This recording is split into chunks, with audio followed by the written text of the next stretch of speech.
നമസ്കാരം, ഞാൻ വിനയ്മോഹനാണ്. ഞാനിപ്പോ കോട്ടയത്ത് വന്നിരിക്കുകയാണ്.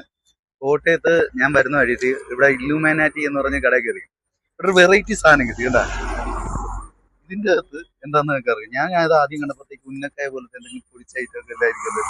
പക്ഷെ ഇതിന് കഴിച്ചു കഴിഞ്ഞപ്പോഴാണ് ഞാൻ ചെട്ടിയത്. മുട്ടയിലൊക്കെ ചമ്മന്തി ഫില്ല് ചെയ്ത് വെച്ചിരിക്കുക.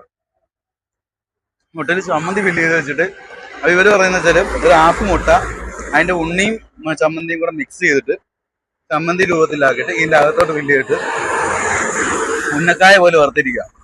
നല്ല അടിപൊളി സംഭവം. ഏതായാലും നല്ല അടിപൊളി കോമ്പിനേഷന്. എനിക്ക് ഭയങ്കരമായിട്ട് ഇഷ്ടപ്പെട്ടു. അപ്പൊ ഇത് വരുന്ന നമ്മുടെ ഇല്ലുമാറ്റി എന്ന് പറഞ്ഞ എന്തോ ആലിമൂട അങ്ങനെ ഏതാണ്ടാണ് സ്ഥലത്തിന്റെ പേര്. അടുത്ത് കായലൊക്കെ ഉണ്ട്, നല്ല രസമാണ്. അത് വൈബാണ്ടിരിക്കാം. ഈ സാധനം ഇത് ഞാൻ ഇവിടെ മാത്രമേ കഴിച്ചിട്ടുള്ളൂ കേട്ടോ, വേറെ എവിടെ ഞാൻ കഴിച്ചിട്ടില്ല കേട്ടോ. മുട്ടയുടെ ഉണ്ണിയുണ്ട്, ചമ്മന്തിയുണ്ട്, സംഭവം കൊള്ളാം. അപ്പൊ ജോലി വരുന്നവര് കോട്ടയത്തേക്ക് വരുന്ന അണ്ണീർമുഖം പണ്ട് വഴിയോ അല്ലാതൊക്കെ വരുന്നവര് ഇല്ലുമാറ്റി വന്നിട്ട് ഈ ചായക്കട കയറി ജസ്റ്റ് ഇതൊന്ന് വെറൈറ്റി സാധനം ഒന്ന് ട്രൈ ചെയ്ത് നോക്കാം. Okay, thank you.